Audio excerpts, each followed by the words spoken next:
Sanders Company is planning to finance an expansion of its operations by borrowing $46,600. Citibank has agreed to loan Sanders the funds.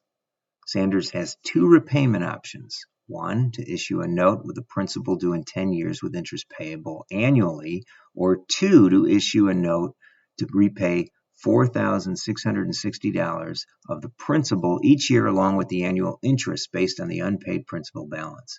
And we are to assume the interest rate is 8.5%. So what are the requirements? Well, A says, what amount of interest will Sanders pay in year one under option one and under option two?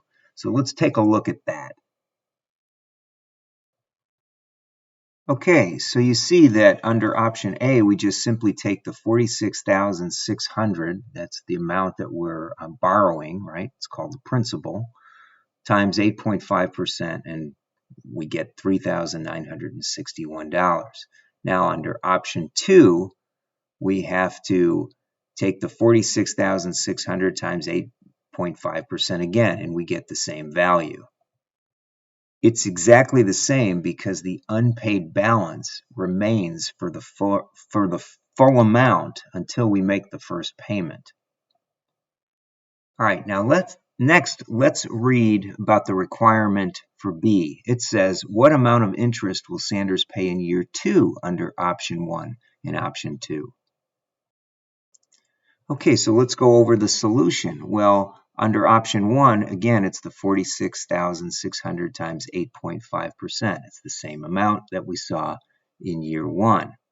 But under option two, we've reduced the principal, right? We started off with 46,600 and we reduced it by $4,660.